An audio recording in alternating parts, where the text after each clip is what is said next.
Hello, welcome to the channel Why Stories. Enjoy watching. Luz stomped her foot, roared, and clenched her fists in frustration. You're impossible to talk to. Every word I say, you take it the wrong way. Can you at least listen to me once and understand what I'm trying to impress upon you? Augustin glared at his wife with anger. His fists were clenched too, ready to pounce. Only their 11-year-old daughter, Valeriana, prevented him from doing so, as she huddled near the closet in fear. If you knew how to talk normally, I'd listen to you. But you start hurling insults right away. How long are you going to torment me? Luz shouted at her husband. I'm not tormenting you. It's you who are tormenting me. Can't we calmly talk and sort everything out once and for all? Augustin shook his head and nodded towards Valeriana. Why are you shouting like this? You scared your daughter, and it's you who calls me crazy? Wake up, or it will be too late. Luz took a deep breath, calmed herself, and looked at her daughter. Valeriana stood there, tears streaming down her face. She was biting the fingers of her right hand, and Luz noticed that one of her fingers had a small cut. Poor child, what she had to endure. The divorce of parents is never easy, especially when it happens in such a turbulent atmosphere. It's even worse. Luz had told herself 100 times that she shouldn't argue in front of her daughter. But she couldn't help it.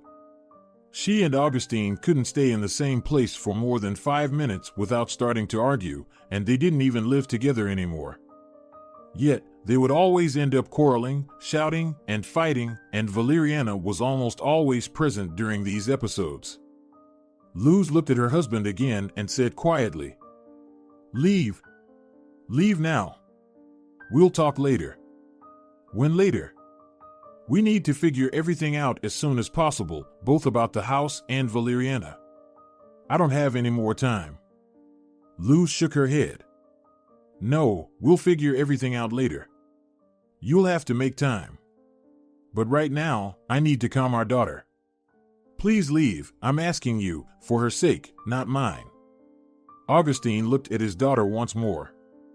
Valeriana closed her eyes and continued to cry. He wanted to approach her, but Luz immediately stepped forward and stood between him and the child. She shook her head and extended her hand. I said, leave. Leave with no scandal, or we'll both make it worse. And Augustin left. Luz took her daughter's hand and pulled her towards the couch. They sat together, and Luz embraced Valeriana. After a few minutes, the girl stopped crying. She snuggled up to her mother but continued to bite her nails. Aren't you sorry for your fingers? Luz asked gently. Valeriana shook her head. But they won't get better. You should be sorry for your fingers, but you're hurting them yourself. Please stop.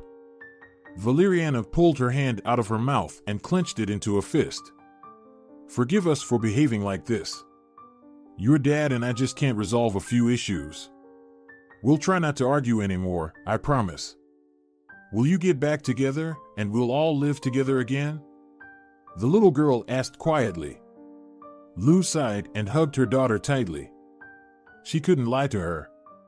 She had to tell her the whole truth.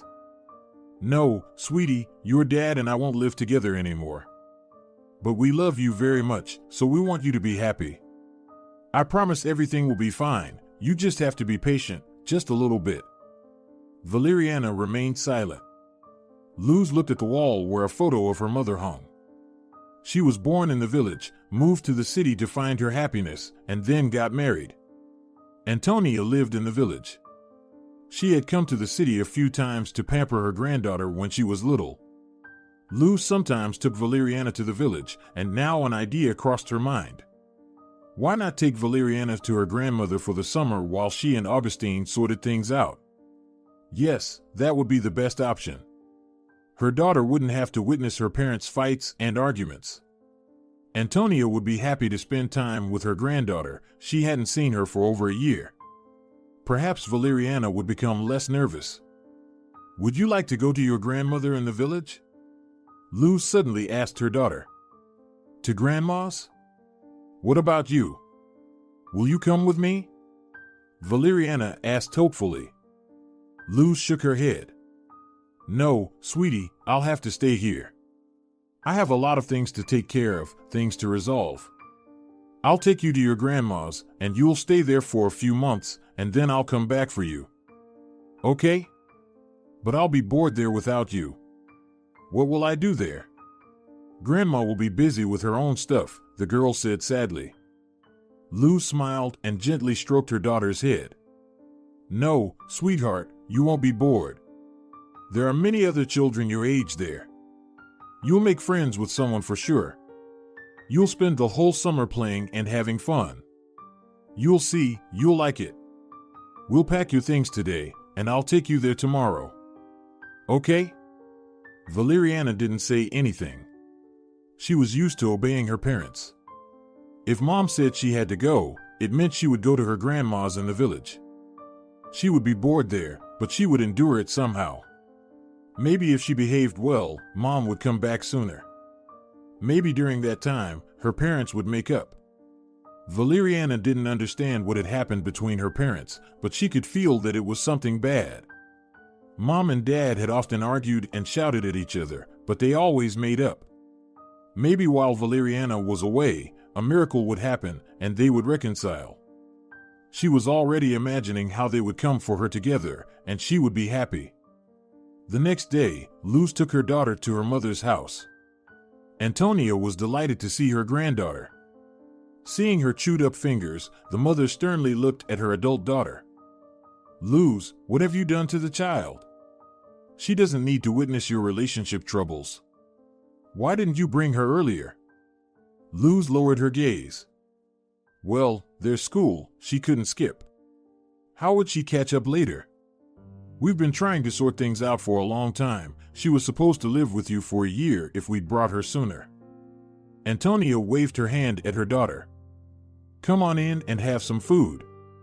You must be tired from the trip. I'll put you to bed, and you'll go back tomorrow. Don't worry about Valeriana, I'll look after her. She's so thin. I'll fatten her up here. It's as if you never feed her, Luz. What kind of mother are you, as if it wasn't me who gave birth to you? City life has completely spoiled you. Mom, don't make things up, I feed her. It's just her body type, Luz objected. Oh, body type, you're telling me. As if I don't see that she looks unhealthy. Your problems have worn her out, Antonia grumbled. The next day, Luz went back home, leaving Valeriana with her grandmother. For the first few days, she stayed inside and felt homesick.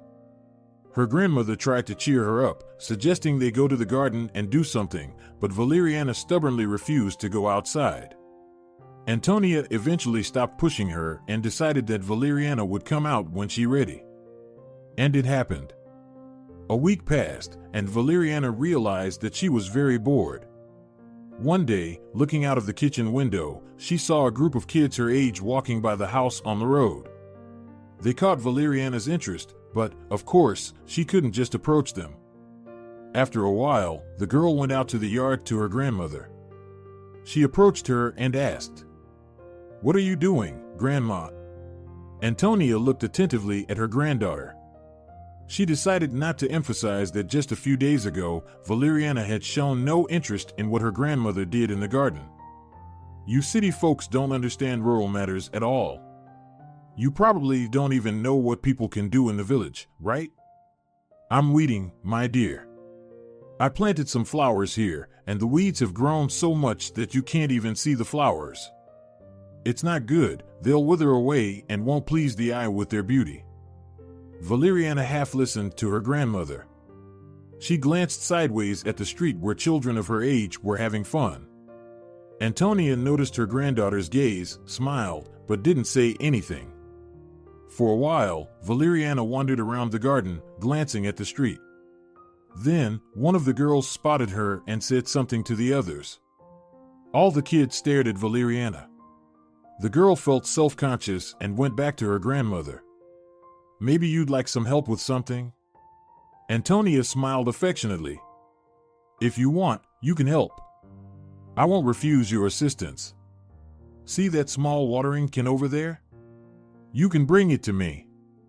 It's not heavy. I'm not afraid it will be too heavy for me, Valeriana confidently replied. She brought the watering can to her grandmother, then stood and watched as she watered the flowers she had freed from the weeds. Then Valeriana heard a whistle. She turned and looked at the street. A group of children, whom she had seen before and who had piqued her interest, was standing near the fence. Valeriana wanted to turn away, but one girl smiled and loudly said to her, "Don't you want to come out and play with us?" Valeriana opened her mouth in surprise. They were complete strangers, so why were they inviting her to join them? She glanced at her grandmother, who lightly nodded at the children and whispered, "These are good kids. They are almost all our neighbors. You can play with them if you want. I trust them, they would never do anything wrong. Go ahead, go out to them." Valeriana looked at the girl, and then another girl waved to her and shouted, "Come on. We need one more person for our game, and we need you." Valeriana approached the children, and they introduced themselves. "What's your name?" asked the blonde girl with long braids. "Valeriana." "Valeriana. Oh, what a cool name." "We'll call you Valeria," replied the tall boy. Valeriana wanted to be offended, but she couldn't. It was said so good-naturedly. She smiled in response. Valeriana quickly remembered their names. This redhead is Pedro, the blonde girl with long braids is Olga, the teary girl is Camelia, who is very cheerful but often cries for any reason. This tall one is Rodrigo, he likes to fight. They quickly became friends. The kids included her in a game she had never heard of before. They explained the rules, and she quickly caught on. For the rest of the day, Valeriana played with the kids. She was having so much fun and felt so good that she didn't even think about her parents, didn't feel homesick, and didn't miss them. Time flew by unnoticed, and she only snapped out of it when her grandmother called her for dinner. Valeriana looked sadly at the kids. She didn't want this day to end. For some reason, she felt like they wouldn't be able to hang out anymore. But Olga confidently said, "All right, tomorrow morning, we'll be waiting for you by the yard. You'll come out with us again, right? Tomorrow, we were planning to go to the river. Will you come with us?" Valeriana smiled and looked back at her grandmother. "You can go with them to the river tomorrow. But for now, let's go inside, it's time for dinner. I promised your mother that I would feed you well, and you haven't eaten all day," Antonia said. Valeriana turned to the kids and said goodbye. "See you tomorrow, then." The girl had walked so much that she even asked her grandmother for seconds. Antonia watched her granddaughter with a smile. Thank God, she's perked up a bit, she was looking so pale and in low spirits before. Now she even has a bit of color on her cheeks, and her eyes are shining with happiness. That night, Valeriana slept so well, better than ever before, it seemed to her. She thought she would be thinking about her parents and their divorce, but she fell asleep as soon as her head touched the pillow. In the morning, she woke up early, had a quick breakfast, and her grandmother gave her some food and a water bottle. Valeriana packed everything into her small backpack. "Did your mom give you a swimsuit, at least?" Antonia asked. "Yes, I took it with me just in case," the girl replied. "Well, that's great. Then put it on right away, maybe you'll go for a swim in the river. It's not deep there, and there are a lot of people, and the kids will be with you." "Wait, can you swim?" "I can swim, I used to go to the pool," Valeriana said. "Well, thank God for that. Run along, the kids are already waiting for you behind the fence." Valeriana kissed her grandmother and ran out onto the street. Approaching the other children, she felt a little embarrassed. Two more unfamiliar kids were with them. "Hi, meet Tobias and his sister Marta, they're coming with us," Olga said. "Hi," Valeriana replied quietly, looking at the beautiful mole on the boy's cheek. "Hi," Tobias replied, staring at her with his dark eyes. "You can call her Valeria, that's what we all call her," Rodrigo said. "Valeria, what a beautiful name. I won't call her that. I like Valeriana better, Tobias replied, looking directly into the girl's eyes. His gaze made Valeriana feel embarrassed. She suddenly felt a warm sensation inside. No, she wasn't upset with the kids for calling her Valeria, but this boy pronounced her name so beautifully that she wanted him to say it more often. The kids headed to the river. It so happened that Tobias walked alongside Valeriana. He talked nonstop, and Valeriana found it very easy to talk to him. Tobias was almost her age, Valeriana was 11, and Tobias was 12. But he spoke like an adult. He had never been to the city, so he asked Valeriana about her city life. He was interested in how teaching in a city school differed from teaching in a village school. After their conversation, Tobias realized that it wasn't that different.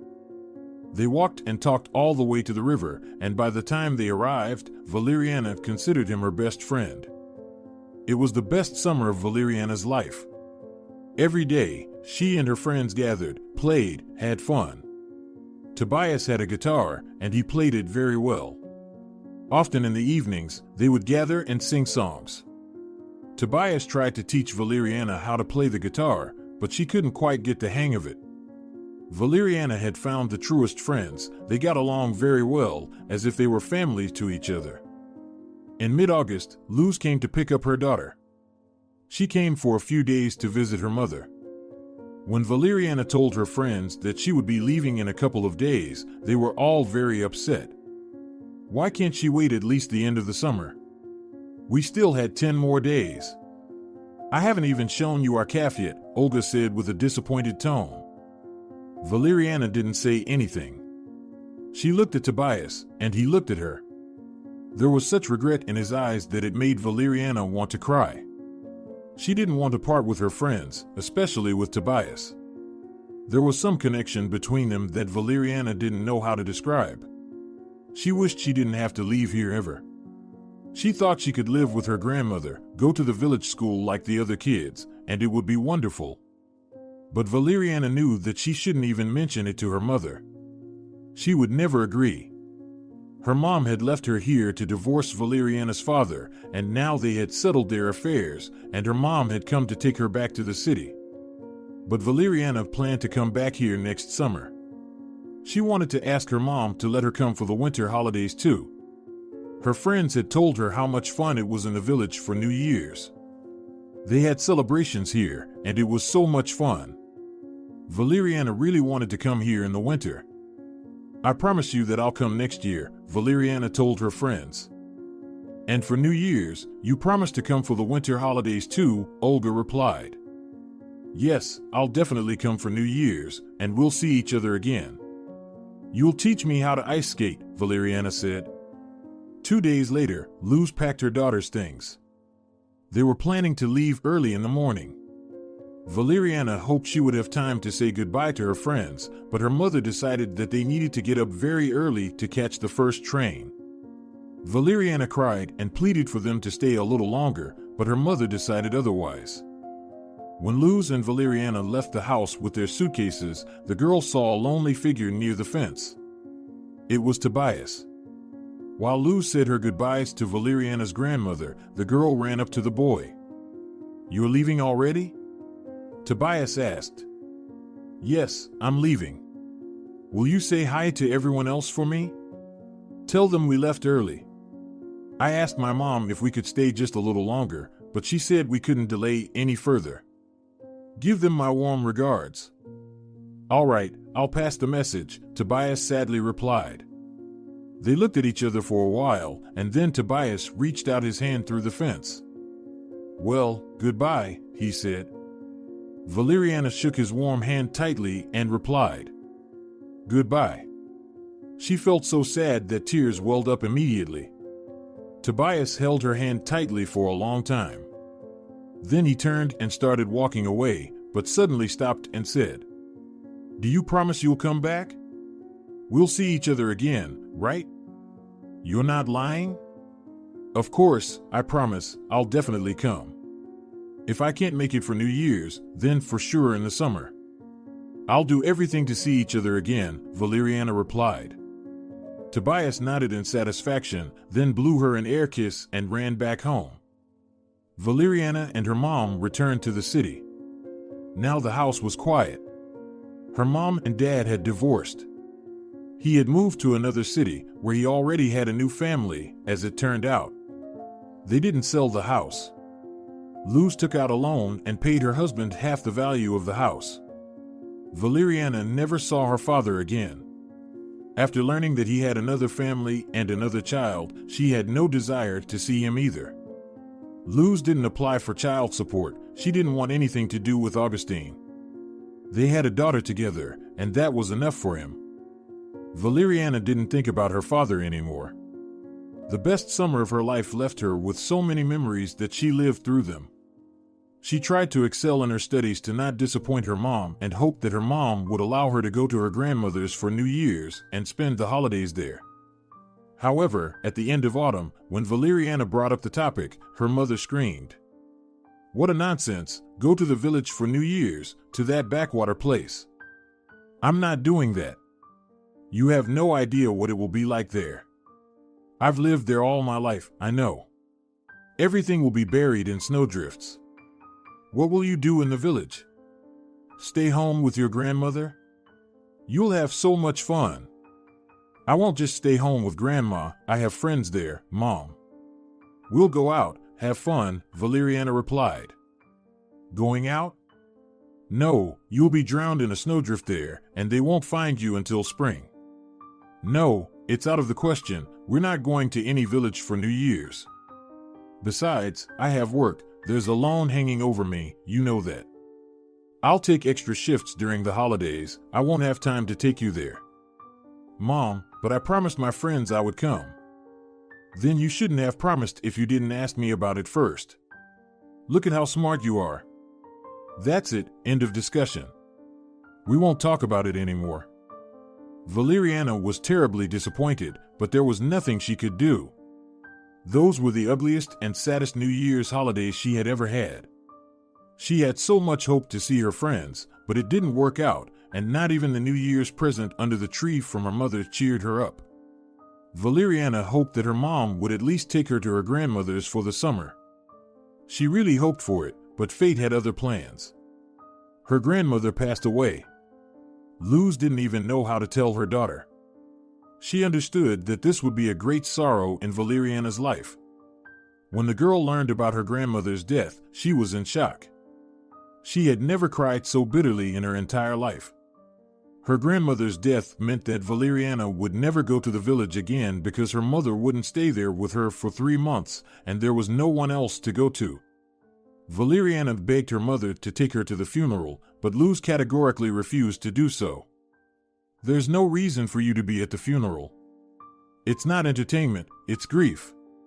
I don't have time to deal with you there." "Mommy, I want to go. I want to say goodbye to Grandma, and I need to see my friends. I have to tell them that I just couldn't make it for New Year's. They'll think I forgot about them." Luz became angry with her daughter. "Grandma has passed away, and all you can think about is your friends. I didn't expect such indifference from you. You're not going anywhere with me, and that's final." Luz left to arrange the funeral. She asked the neighbor to look after Valeriana while she wasn't at home. Valeriana cried and had trouble sleeping at night. She even had a fever due to her worries and couldn't go to school. Of course, she was thinking about her friends, but she also felt very sorry for her grandmother. In the 3 months she had spent with her, she had grown so attached. Her grandmother had become a real family member to her, even though she had rarely seen her before. But Valeriana was also troubled by something else. She realized that she wouldn't be going to the village anymore because there was no one to stay with her for those 3 summer months. Some time passed, and it was the end of May. Valeriana started thinking more and more about the upcoming summer break. Last year, she had yearned for this summer. She imagined herself going to her grandmother's for 3 months, meeting her friends again, seeing Tobias, Pedro, Olga, Camelia, Rodrigo. She thought about all the adventures they could have together. She needed to persuade her mom to visit the village for even a short time and stay at her grandmother's house. Her mom had a 2-week vacation in June. Valeriana hoped she could convince her mother to go together. The day before her vacation, she asked, "Mom, why don't we go to the village?" Luz frowned at her daughter. "What village are you talking about?" "Well, to the village. We could stay at Grandma's house, get some fresh air. I'll show you where the river is. We can swim there, the water is very clean and cool. We can sunbathe on the banks. It'll be a lot of fun, Mom, and you can take a break from work." "Oh no, what village, Valeria? I've been looking forward to this vacation. No way we're going to any village. I have other plans. We're going to the sea for a week, and then you'll stay with Aunt Laura while I go to Cyprus with friends for 5 days. I've been invited, and there's a spot reserved just for me in the car." No village. I have different plans. But I don't want to go to the sea, Mom, I want to go to the village. Valeriana objected. "Valeria, don't anger me, we're not going to any village. I know what you're trying to do. You want to see your imaginary friends? Valeriana, it's time for you to grow up. You made friends with those kids last summer, but that doesn't mean you're real friends. They've long forgotten about you, but you can't seem to get them out of your head. Stop talking about that village, I'm not going there, and I'm certainly not going to live there." All of Valeriana's hopes shattered like a bubble. She had believed so strongly that she could convince her mom to spend even just a week in the village. Valeriana couldn't eat properly or sleep, her dreams were constantly filled with thoughts of her friends. When Tobias appeared in her dreams, she would wake up in tears. She missed them so much, she felt incredibly lonely. It was the most melancholic summer of her life.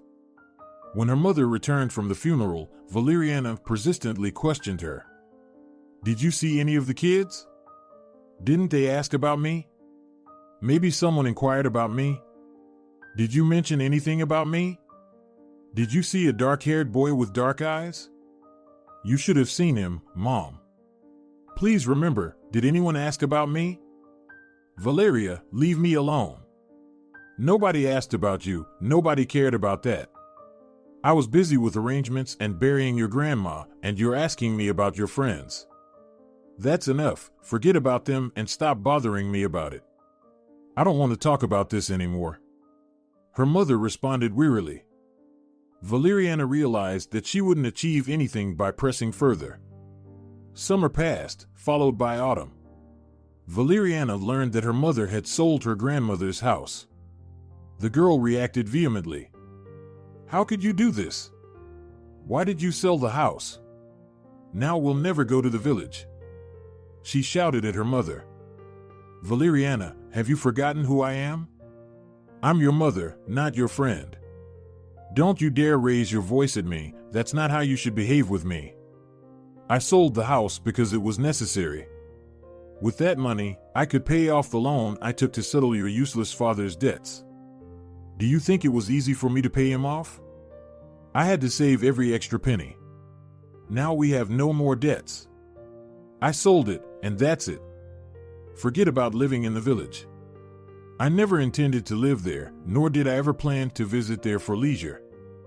I had enough of growing up there. I didn't need that house, your grandma is no longer here, and no one would live there. It would have fallen apart with each passing year. And in its dilapidated condition, nobody would have bought it. You should have asked me. Maybe I would have grown up and moved there to live." Valeriana yelled. "What nonsense is in your little head? You're living and studying in the city not for the sole purpose of moving to the village later. I want you to get into university, find a good job. What's there in the village for you? What will you do there?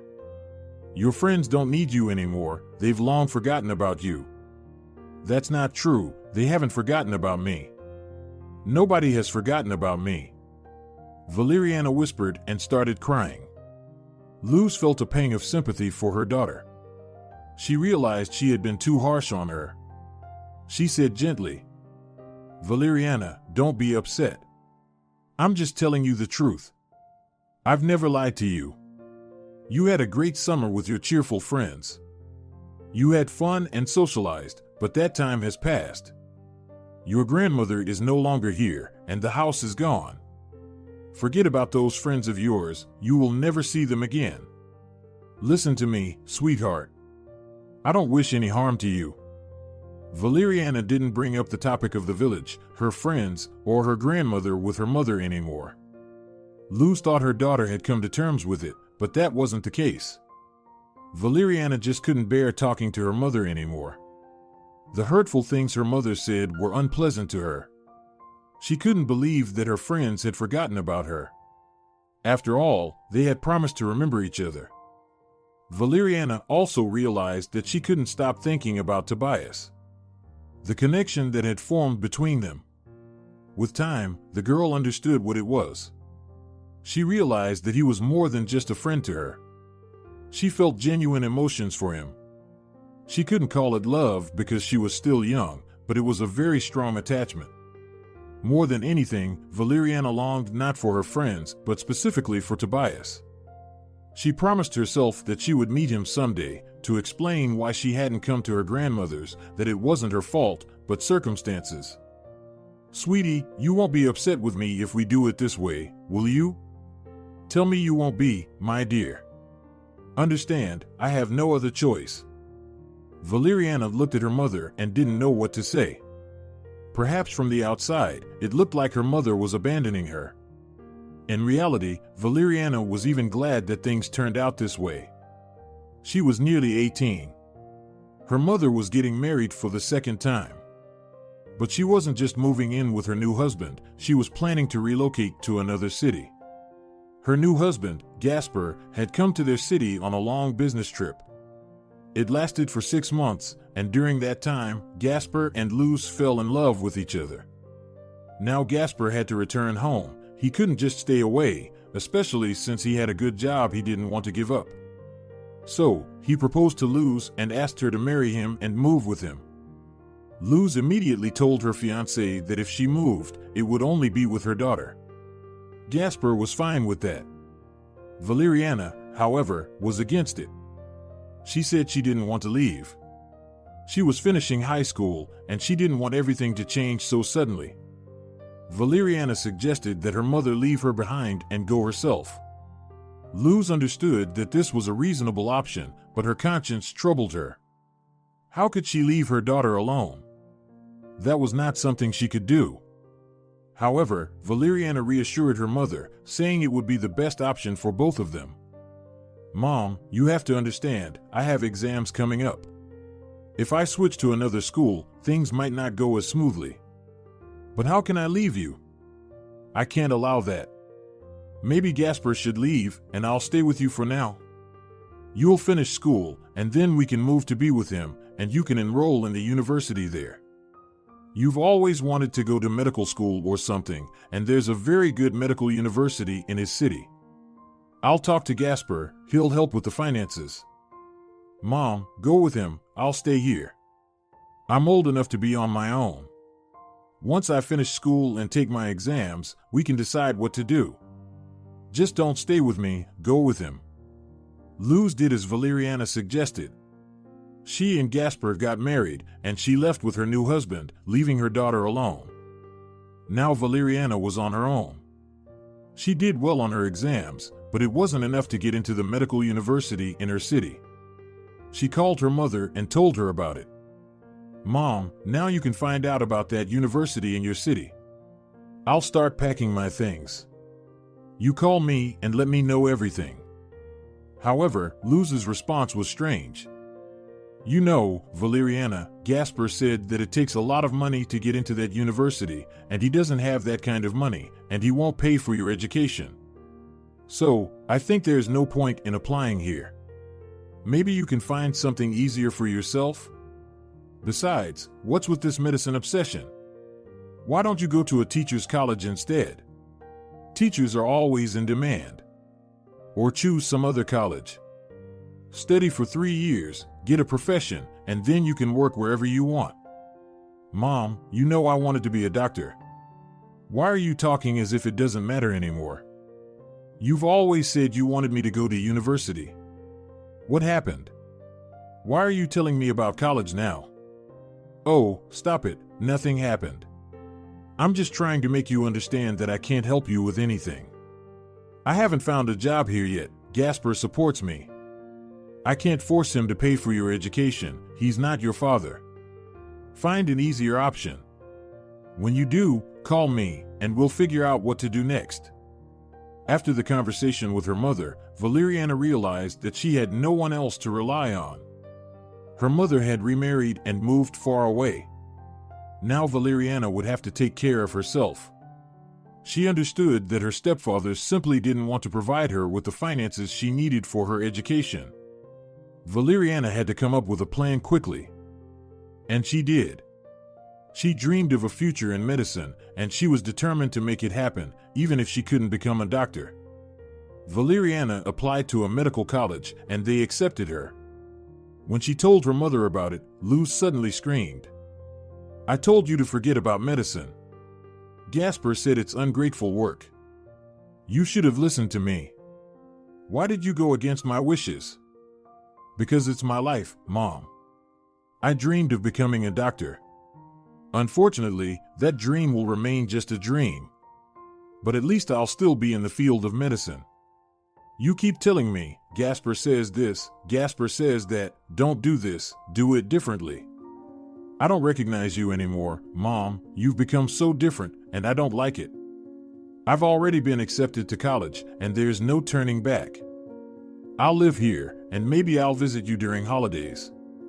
Then Valeriana heard something she never expected to hear from her mother. "Valeriana, you see, there's something you need to know. You can't come visit us for a while. Gasper has decided to build a house. He sold his 3-bedroom apartment and bought a small 1-bedroom. He invested all the remaining money in buying land and construction.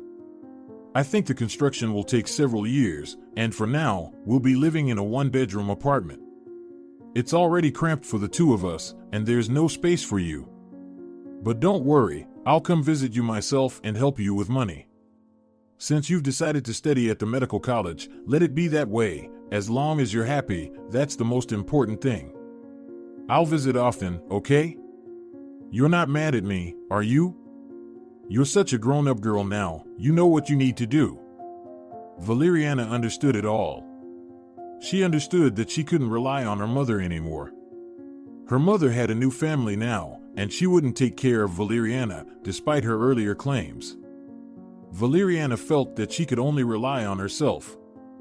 "Sweetie, you're not upset, are you?" Her mother continued to inquire. "No, I'm not upset, don't worry. Everything will be fine for me," Valeriana replied.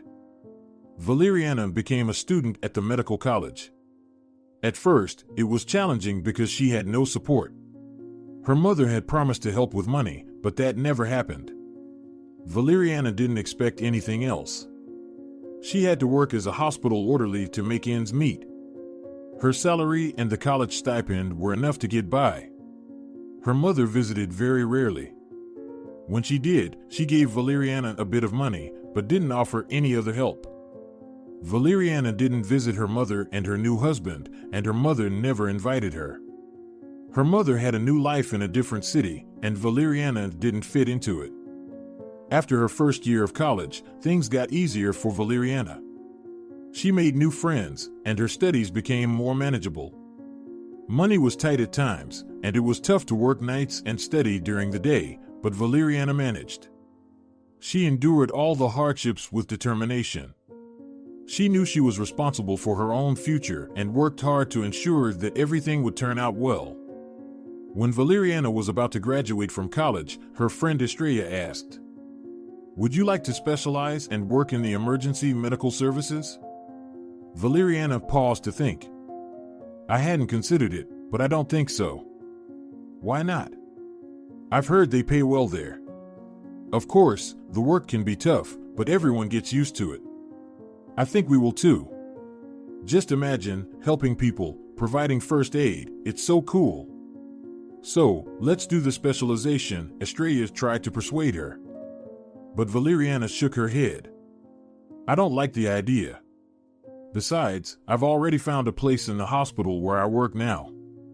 After college, I'll be appointed as a nurse. They already know me there, and the doctors treat me well. I like it there. I want to stay as a nurse." Estrella frowned. "Being a nurse is so boring. You'll be carrying bedpans and changing bed linens. What's interesting about that? In the emergency medical services, you'd be saving lives." Valeriana smiled. "Where did you get the idea that I'll be carrying bedpans and changing bed linens? Orderlies do that." "Yes, I do it now, but when I become a nurse, I'll have different responsibilities." "Oh, come on, everyone there knows you as an orderly. They're used to you doing that work. When you become a nurse, they'll still ask you to do the same things," Estrella argued. "No, I'll have different responsibilities, you'll see." Valeriana was right. After graduating from college, she was appointed as a nurse in the trauma department. It wasn't the same department where she had worked as an orderly. She had wanted to stay in the admission department, but there was no vacancy, so Valeriana had to transfer to the trauma department. She started her job with enthusiasm and wanted to build good relationships with all her colleagues. However, she soon encountered a significant problem. Valeriana was a beautiful young woman. She had never emphasized her looks and didn't make an effort to highlight her beauty. She dressed modestly, didn't wear heavy makeup, but her natural beauty shone through. With each passing year, she blossomed even more, and people couldn't help but notice her. Christina, the head of the trauma department, treated Valeriana well. However, not everyone in the staff was as welcoming. When Valeriana met the senior nurse, Ines, she immediately sensed that the woman looked at her with disapproval. After some time, she realized the reason behind it. One day, Ines called her over and said, "Valeriana, I understand that you're young and have a lot of energy, but you must take your job seriously. I won't tolerate any unserious behavior in our department. If you think your beauty gives you the right to neglect your duties, you're deeply mistaken." Valeriana was very surprised.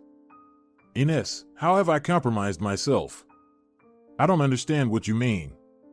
The senior nurse smirked. Valeriana was taken aback by Ines's accusations. "I see how you flirt with the patients. This is unacceptable. I've heard that some patients specifically request you, and they have a biased attitude towards other nurses, saying all sorts of nonsense just to have you give them injections or set up their IVs. They view other nurses as rude and uncaring because you put yourself above everyone else, smile too much, and are overly polite with patients. You should treat everyone equally. If you want to have a personal life, do it outside the hospital. I won't tolerate this here." "What personal life, Ines? What are you talking about? There's nothing like that. I treat everyone the same. All patients are important to me. I don't favor anyone. There's no such thing as me giving more attention to some and less to others. I'm diligently fulfilling my duties. Has someone complained about me?" "No, patients haven't complained about you, but the other nurses are dissatisfied with you.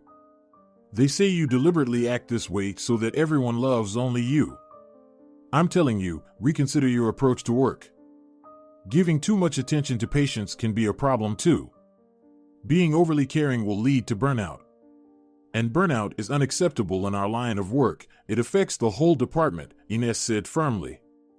Valeriana began. But her superior cut her off. "That's enough. The conversation is over. I've said what I wanted to. Now go back to work." Valeriana couldn't prove that she simply loved her job too much. She understood what Ines was talking about. Other nurses acted as if they despised the patients in their care. Any other nurse would inevitably complain about someone. Valeriana never criticized anyone. For her, patients were simply sick and unhappy people, and she treated them all equally. Whether it was a young man on a stretcher, an elderly lady with a fractured hip, an overweight woman with an ankle fracture, a homeless man with burns or frostbite, they were all the same to Valeriana. She smiled at all of them, spoke kind words, helped, and sometimes even performed the duties of an orderly, such as carrying bedpans or assisting with changing bed linens. She did it all willingly and without expecting any gratitude. One day, another nurse asked her, "Why do you look so happy when you're carrying bedpans? And why are you doing it at all? Call an orderly, let them do it. Or are they paying you for this? What are you talking about? Why should they pay me for this? I'm just helping a sick person." You saw that woman. She had been on the bedpan for over an hour and no one had attended to her. I simply helped her and I'm not getting paid for it. Oh, come on, I know some patients pay nurses to be friendlier to them. Most likely, they're paying you too. Are you judging by yourself? Do they pay you for various services? Yes, I know many nurses get money for setting up IVs or giving injections. But that's part of our job, we get paid for that. Why should patients have to pay us? Do you mean to say that if you're not paid for, you won't do it? Valeriana asked. There's no need to look into my wallet. Everyone does things differently. Patients thank me for my golden touch. I don't see anything wrong with it. In a restaurant, they leave tips for waiters. I believe we can be thanked too for providing services to patients, the nurse replied. But we're not waiters, we're nurses. We took an oath to help those in need and the sick, and we shouldn't demand money from patients for doing our job, Valeriana calmly stated. Oh, come on, we have a righteous one here. It's better not to talk to you at all. Carry your bedpans for free if you want to. You won't get far with your kindness and compassion, her colleague retorted. After 6 months, Valeriana's relationships with her colleagues more or less settled down. Everyone got used to her, understood that she wasn't a flatterer or a pretender, but genuinely compassionate and sympathetic. Many didn't like it, but they stopped paying attention to it, accepting Valeriana as she was.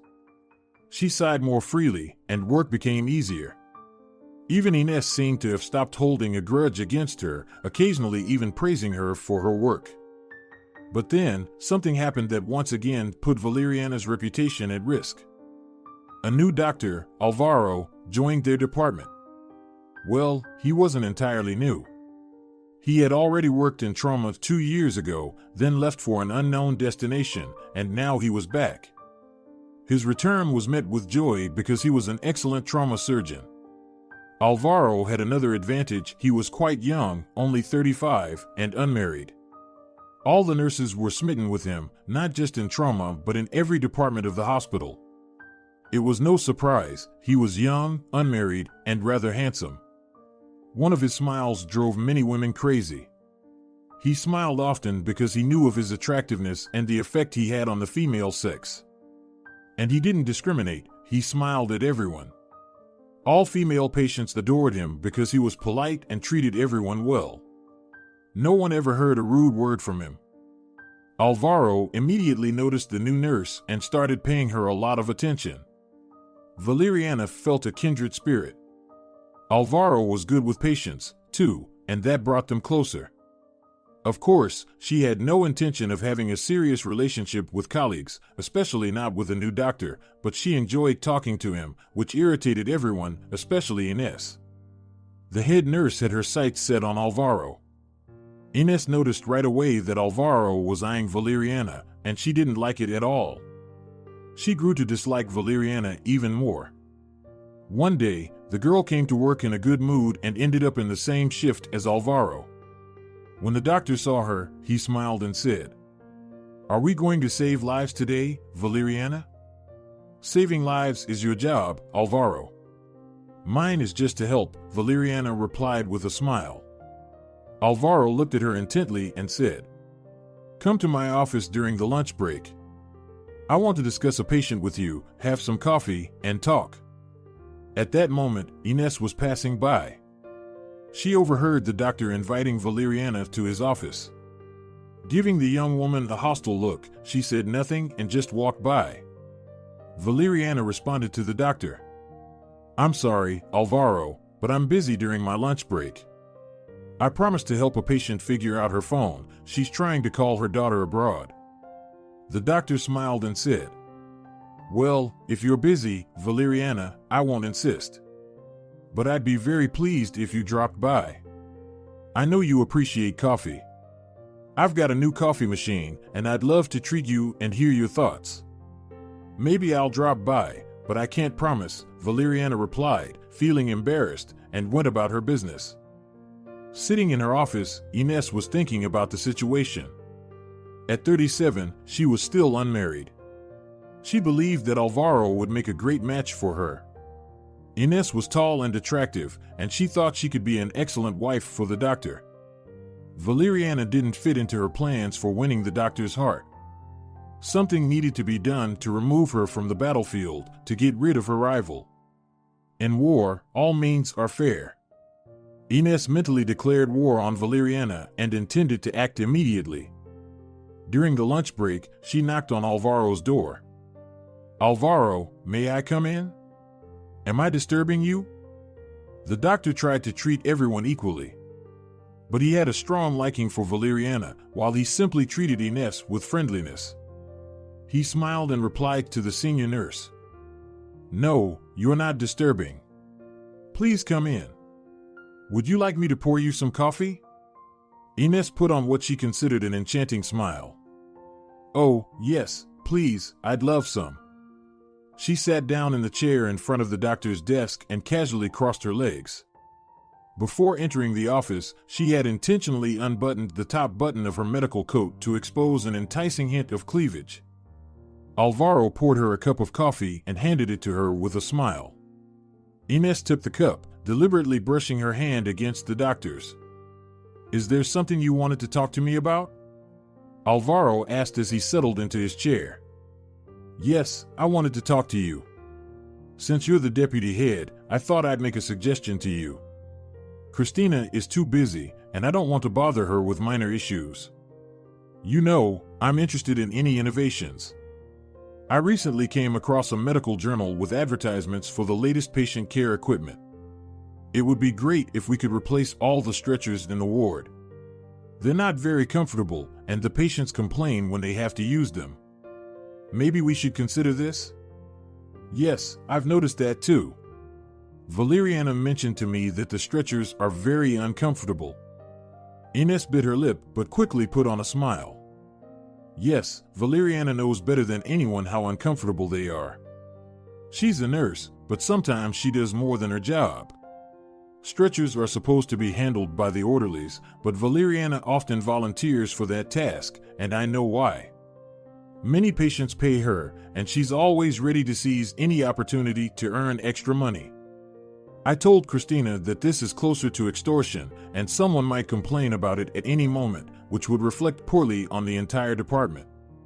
She extorts money from patients? Alvaro asked in surprise. Didn't you know? Everyone here knows. They all know, but they keep quiet. Valeriana tries to make everyone like her, but it's all just an act. She benefits from being well-liked. She couldn't fool me. I see right through her. She's very hypocritical and two-faced. Alvaro looked at Ines, and she could see doubt in his eyes. She wanted to add something else, but the doctor stopped her. You know, Ines, I'm not accustomed to discussing people behind their backs. If you're dissatisfied with something, it's better to talk to Christina. She can address it. I rely on my own judgment, and I simply don't believe in gossip. If you have evidence of someone's incompetence, it's better to discuss it with the head nurse. I can't make decisions in this matter. I'm a secondary figure in the department. And now, I must end our conversation. I have a lot of work to do. Ines realized that she had failed. Alvaro was now looking at her differently. All the friendliness had disappeared. He gave her a cold nod, indicating she could leave. Well, it was understandable. She had crossed the line by targeting Valeriana, whom he seemed to have feelings for. Ines walked out and headed back to her office. She understood that she needed to take more radical action to get rid of the intrusive rival who had thwarted her plans. She had already thought of how to do it. She just needed to choose the right time to put her plan into action. But she had to be careful not to get caught. Ines couldn't afford to be exposed. A month passed. Alvaro continued to pay a lot of attention to Valeriana. She understood that the doctor liked her, but she didn't want to have any relationship with him beyond work. Valeriana did her best to keep their professional relationship from turning personal. She was polite and hinted to him that he shouldn't expect more. One day, Alvaro directly asked her out. "Valeriana, I really like you. I'd like to meet with you outside of work. I want to invite you to the movies. I know you've said you would decline a date, but going to the movies isn't a date, it's just a friendly invitation, right?" Valeriana didn't know what to say. She hadn't been out anywhere for a long time, and she really wanted to go to the movies with the young doctor. But she understood that agreeing would give him hope, and Valeriana didn't want him to expect more. She wanted to have him as a friend without their relationship developing further. "I would really like to go to the movies with you, Alvaro, but I can't do that. I have several important reasons." "And what are those reasons?" the doctor asked with interest. Valeriana frowned slightly. "I'm sorry, I can't discuss this. It's very personal. Excuse me, I need to get back to work." From that day on, Alvaro stopped asking Valeriana out. Perhaps he thought she had someone else in her life and there was no chance for him. However, he continued to look at her with interest and a friendly smile. But Ines was far from giving up. She constantly cast unfriendly glances at Valeriana. If only Valeriana knew what kind of person the senior nurse was, she would have run out of the hospital immediately. Unfortunately, Valeriana couldn't even imagine what Ines was capable of. The senior nurse in the trauma department was indeed a formidable character. She decided to frame Valeriana. A large quantity of medications disappeared during one of Valeriana's shifts, and she was responsible for them. Everything pointed to Valeriana as the culprit. Ines had taken the medications home. And when an investigation began, with the head nurse and the chief hospital administrator involved, the senior nurse pointed out that Valeriana was responsible for the medications on that day. The hospital administrator asked Ines if Valeriana could have stolen the medications, and the senior nurse responded affirmatively. "This girl always made me suspicious. She's too polite, attentive, friendly, always smiling, but she's two-faced. You never know what people like her are really up to. This situation with the missing medication is very suspicious. I should have kept a closer eye on Valeriana. I always trusted my intuition, but this time I thought she was honest, and it got out of control. Now I'm ready to accept punishment for my mistake." "Why should I punish you?" the hospital administrator replied. "You've honestly told me everything, and we don't punish people for telling the truth. On the contrary, I'm grateful that you've always been vigilant. Well, this girl will answer for what she did. She'll be prosecuted to the full extent of the law. I won't allow anyone in my hospital to behave like this. If she thinks she can get away with it, she's mistaken. I will take the strictest measures, believe me, Ines. Thank you for your cooperation, I appreciate it greatly." The senior nurse was ecstatic. She had done her dark deed and achieved what she wanted. Now, Valeriana would be out of her way, hopefully for a long time, or maybe even forever. An investigation began, and Valeriana was summoned to the hospital administrator's office. She tried to prove that she hadn't stolen any medications and even offered to allow a search of her home. "I understand perfectly well that we won't find any medications at your home. You either got rid of them or sold them to someone. So, there's no need to suggest a search. We will involve the police, and the police will decide what to do with you," said the hospital administrator. Valeriana was in shock. She hadn't expected things to escalate like this, but it had begun. The police were called to the hospital, and Valeriana was taken to the police department. She claimed she was innocent, but no one would listen. Valeriana didn't have money for a lawyer, so they assigned her a public defender named Eugenio. He listened to Valeriana very attentively. Looking at him, she felt confident that everything would be fine. Eugenio seemed like a competent professional. Valeriana was sure he could defend her, but things didn't turn out the way she had hoped. A few days later, the lawyer informed her that she faced a lengthy prison sentence. If she didn't confess to stealing the medication, things would only get worse. I can't admit to something I didn't do, Valeriana protested. The lawyer nodded understandingly. I understand your position. I'm just laying out all the options for you. You should be aware of what awaits you under any circumstances. Valeriana was horrified. During all this time, she had been alone in prison, but then they placed another woman in her cell. Valeriana couldn't bring herself to call her a normal woman. She had tattoos all over her arms, and she looked like she had seen a lot of hardship in life. As soon as the woman was placed in the cell with Valeriana, she stared at her with a menacing gaze. Valeriana tried not to make eye contact and sat with her back turned to the wall. However, even with her back turned, she could feel the unpleasant woman's gaze. Valeriana was even afraid to go to the restroom because her cellmate was right next to the toilet. She waited for late at night when she hoped her cellmate would fall asleep. During the night, Valeriana was afraid to fall asleep. Eventually, exhaustion overcame her, and she drifted off. She woke up to unfamiliar sounds. The cell was dark. Valeriana strained to listen. The sound seemed to be coming from the direction of the sink. It sounded like someone was hissing and writhing, as if they were banging their fists and heels against the floor. These sounds were strangely familiar, as if Valeriana had heard them before. She squinted her eyes shut and listened carefully. It struck her, it sounded like someone lying on the floor and thrashing, banging their fists and heels against the ground. Valeriana jumped up and whispered, "Hey, are you okay?" No one responded. So, Valeriana, by touch, cautiously made her way to where the sounds were coming from. After a couple of seconds, she stumbled, bent down, and reached out with her hands, immediately coming into contact with her cellmate. The woman's body was taut, like a bowstring. She was trembling all over, and foam was coming out of her mouth. Valeriana was sure it was an epileptic seizure. "Oh, my God," Valeriana whispered. What could she do in complete darkness? The woman's mouth was tightly clenched. Valeriana tried to turn her onto her side, but the woman was so strong that Valeriana couldn't manage it. She seemed glued to the floor. Talking to her was useless, she wouldn't hear or understand. The seizure was severe, and Valeriana realized that immediately. She attempted to help the woman, but suddenly, she froze and went limp.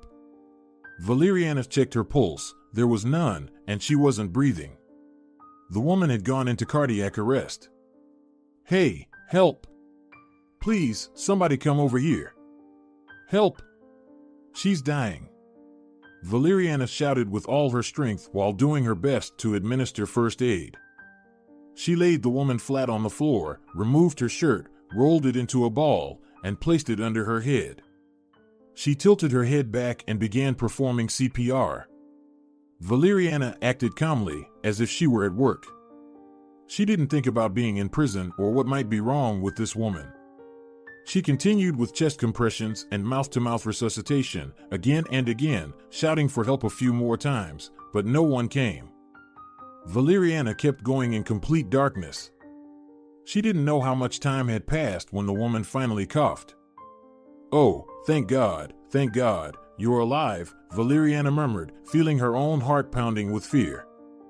The woman groaned, and at that moment, the cell's lights turned on, the lock clicked open, and a prison guard entered. "What's all this noise? Couldn't share the toilet? Why are you yelling like a maniac? Do you want me to hit you in the head? What's going on here?" The guard barked. "She's unwell, she had an epileptic seizure and stopped breathing. I did chest compressions and artificial respiration. She's breathing on her own now. Please, get someone to help. She needs to go to the hospital," Valeriana said. The guard looked at her and quickly left the cell without even closing the door.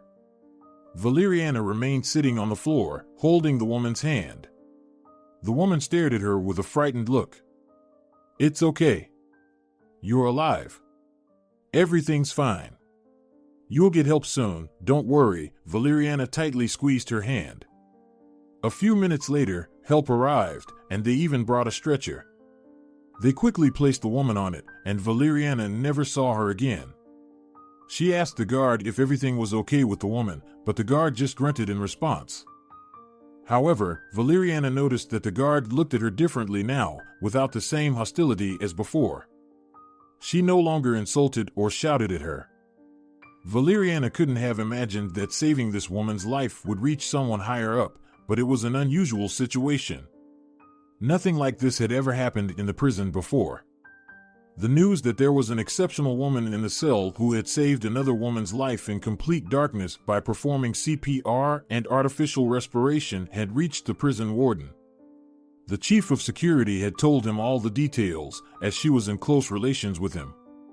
A few days later, the prison guard entered Valeriana's cell and said, "Get ready, the warden wants to see you." "The warden? What warden?" Valeriana asked in surprise. "Oh, come on, what other warden could there be?" "The prison warden, of course." "Get ready quickly, he doesn't like to wait. And remember, don't tell him anything unnecessary.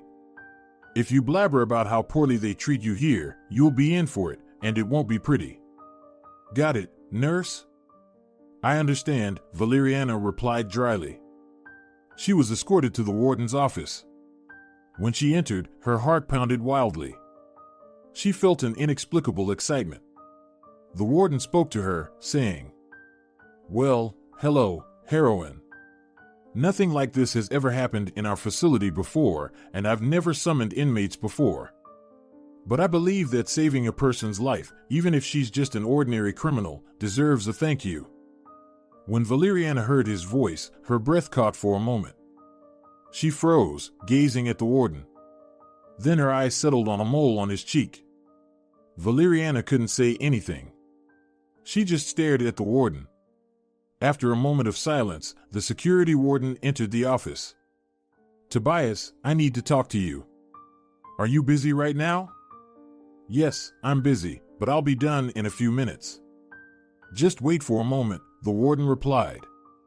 The security warden exited the office and closed the door behind him. Valeriana stared at the man sitting in front of her, speechless. She opened her mouth but couldn't utter a word. Tobias furrowed his brow. "Why have you suddenly lost your voice? It's rather impolite. At least start by saying hello." "You were summoned for an important reason," he said. Valeriana felt her mouth go dry. She coughed once before saying, "Tobias, is that really you? What's that supposed to mean? What liberties are you taking? Do we know each other?" He paused abruptly, stood up quickly from his chair, and clutched the edge of his desk with his hands. He remained silent for several seconds before moving swiftly towards Valeriana, stopping just a step away from her, and whispered softly, Valeria, is it you?" Valeriana nodded, tears welling up in her eyes. "Valeriana, is it really you?" Tobias repeated.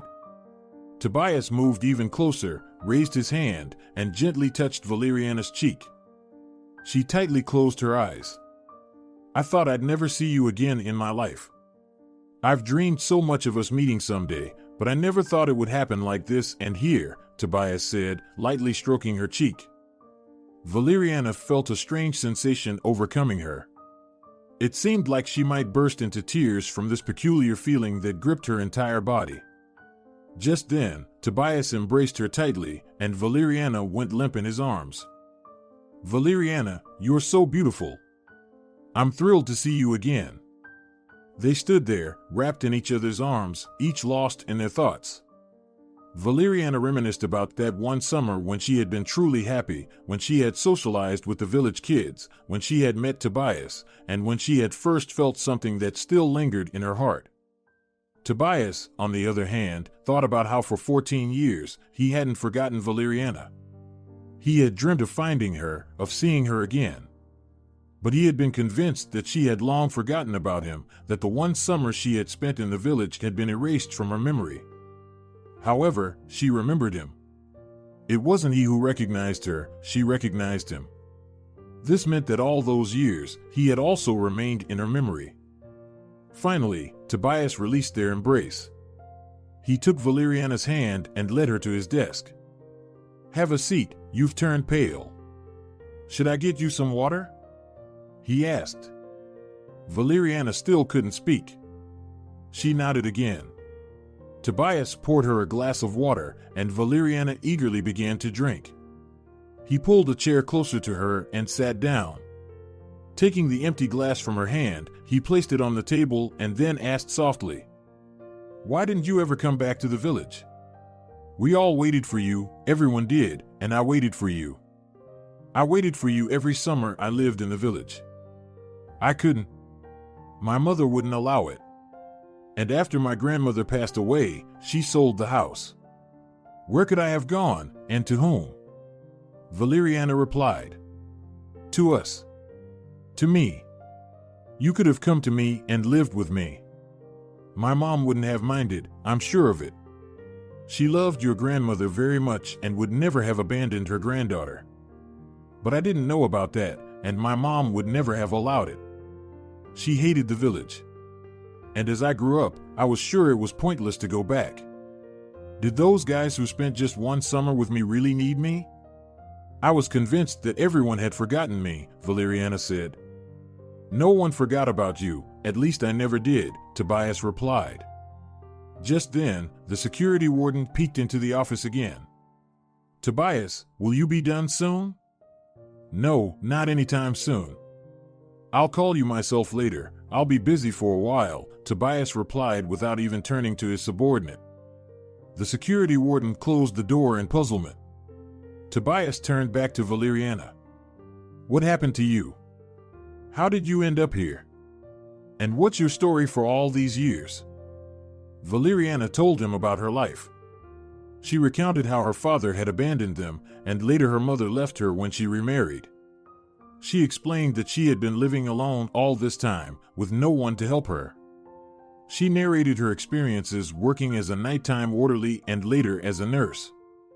She told him about how she had been framed, how she had never stolen any medications, and how there was no evidence to suggest she had done it, yet she was facing false accusations.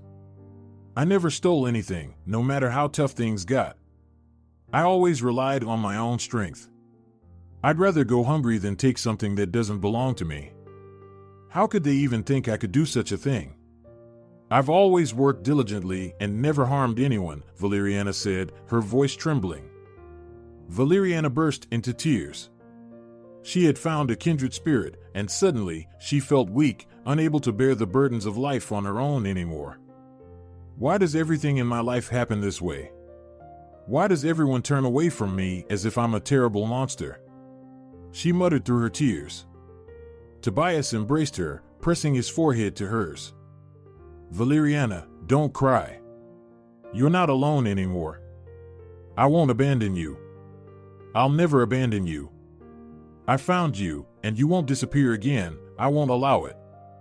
Do you hear me? You'll never be alone again." After a few minutes, Valeriana managed to calm down. They talked for another hour or so. He questioned her about every detail of her life, asked her questions, and then shared his own story. He had been fortunate to become a chief at the age of 26. He revealed that he was still unmarried because he hadn't met the one who could touch his heart. "No one has managed to capture my heart. You know why? Because many years ago, I gave it to a charming girl," he said. Valeriana blushed. She didn't know what to say, just stared silently at Tobias. "Do you understand what I mean?" he asked. "Maybe," she replied softly. Tobias laughed. "You know, I have a lot of connections. I'm not the least influential person in the city. Unlike my personal life, my career has been successful. I'll get to the bottom of why they treated you this way and who is plotting against you. I'll help you, do you hear me? No one will imprison you just like that. I won't allow it and will do everything to clear your name. We'll find the culprit. Do you believe me?" Valeriana nodded. "That's great," Tobias added with a smile, kissing her hand. Tobias truly had excellent connections. He found the best lawyer in the city, and they quickly sorted out Valeriana's case. It turned out there were witnesses who could attest that Valeriana was not the one who had stolen the medications. One of the orderlies had seen Ines, another orderly, commit the theft, but she had been terrified of the head nurse. With the help of the lawyer, the orderly became a new witness in court, confirming that the disappearance of the drugs was the handiwork of the head nurse in the trauma department. Valeriana was acquitted and released. Ines was taken into custody. She screamed and protested, but there was nothing she could do. After the orderlies testified against her, other people came forward who were dissatisfied with the head nurse's behavior. Half of the department attested that Ines had envied Valeriana because she was kind and attentive, and Ines had always wanted to get rid of her. Ines was convicted and sent to prison. The chief physician and the head of the trauma department apologized to Valeriana. They asked her to return to work and even offered her the position of head nurse. However, Valeriana declined, as the memories of her time working there were too heavy and unpleasant. She no longer wanted to work at that place. Tobias, true to his word, was always by Valeriana's side. After her acquittal, he invited her on a real date. A proper date. They spent the entire evening talking. Valeriana had never felt so happy, perhaps not since that one summer, 14 years ago when she had first met Tobias. He suggested taking her to the village, to her grandmother's grave. Valeriana had never been there, her mother had never taken her to the cemetery, and as far as she knew, her mother had never visited it herself. Neighbors had been looking after the grave and cared for it more than her own daughter did. Valeriana agreed. As she sat by her grandmother's grave, she said to Tobias, "You know, right now, I feel like no one ever truly loved me except my grandmother. That summer was the happiest time of my life. My grandmother genuinely cared for me, while my mother was always distant. Don't even get me started on my father. I don't even know how I managed to hold on to my faith in people after such a challenging childhood." "Maybe you just felt that everything would eventually turn out well," Tobias suggested. "Maybe. I believed that all the bad things would come to an end someday, and brighter times would come, and I would meet someone who would never abandon me, someone who would end my loneliness. That someone will be me. I will be the one who never abandons you. I will ensure you're never alone again. There's just one condition," Tobias said seriously. "What's that?" Valeriana looked at him, alarmed. Tobias smiled and took her hand. "It's a very simple condition. You have to marry me." "Marry you?" Valeriana asked in bewilderment. Tobias nodded. "Will you marry me, Valeriana?" A happy smile spread across her face. "Yes, Tobias, I will marry you." Tobias hugged Valeriana tightly, and they stood by the grave for a long time. The wind ruffled Valeriana's hair, and Tobias breathed in her scent, grateful to fate for giving him a chance to be with the person he had dreamed of for so many years. If you're enjoying it as well, leave a like and subscribe.